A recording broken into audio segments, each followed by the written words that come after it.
काकड़ साहब थे वैसे ही कुछ हैं, अपने आप को काकड़ साहब से डिस्टेंट कर रहे हैं। काकड़ टू टाइप की आपके बारे में फीलिंग जा रही है और यूं महसूस हो रहा है कि जो टेक्नोक्रेट साहब को जहेज में दिए गए हैं वो तो एक का दिए ना साहब, और बहरहाल वो अपनी मर्जी कर रहे हैं, ठीक है जी। तो उसको करने के लिए हमें ये मैसेज देना है कि ये एक सियासी जमात की हुकूमत है कि टेक्नोक्रेट केयर टेकर गवर्नमेंट नहीं है। तो नवाज शरीफ साहब अपने लोगों को अब वो कह रहे हैं जो कभी इनके साथ होता था, नारा लगता था ना कदम बढ़ाओ नवाज शरीफ, तो खुद ही फिर बाद में हंस के कहते थे जो कदम बढ़ाया तुम बच्चे है कोई नहीं सी। अब ये शहबाज शरीफ को कह रहे हैं कदम बढ़ाओ शहबाज शरीफ हम तुम्हारे साथ हैं। तो अल्लाह खैर ये करे। कॉन्टेक्स्ट कुछ और बताओ। अरे अब अल्लाह खैर करे, आगे चले ना। कदम बढ़ाओ शहबाज शरीफ हम तुम्हारे साथ हैं। अब आ जाए आज के नवाज शरीफ साहब कहेंगे आगे भी, क्योंकि दो तीन लोग और जी बिस्मिल्लाह बिस्मिल्लाह आगे। तो आज अब जैसे ही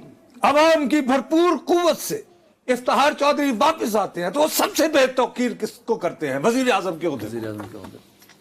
सबसे पहले पार्लियामान को रोजाना अपनी डिग्रियां चेक कराओ, फिर चोर और लुटेरे, फिर दो वजीर एक दूसरे के खिलाफ, वो भी आपको याद होगा। आपके हामिद सईद काज़मी साहब होते थे गालिबन, और उनके खिलाफ वो आजम जो आजकल आजम सवाती जो तहरीक इंसाफ में होते हैं।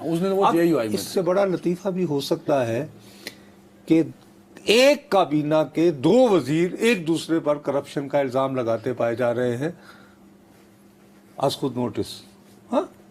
और फिर वजीर आजम से यूं इस्तीफा लिया जाता है जैसे आप मुलाजिम को चुटकी बजा कहो तुमने चिट्ठी क्यों नहीं लिखी।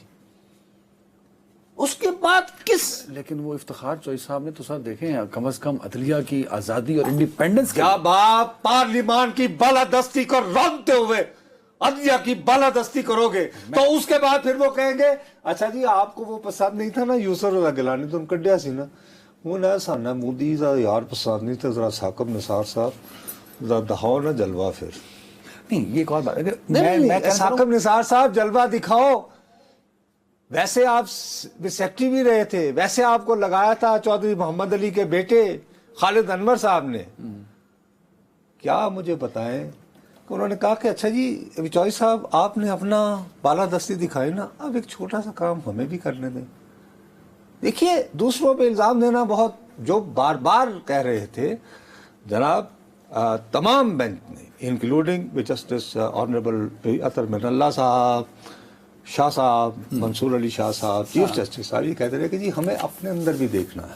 और कहा चीफ जस्टिस साहब ने कि साहब ये भी मुदाखलत है कि आप एक मॉनिटरिंग जज बिठा दें, ये कहा उन्होंने।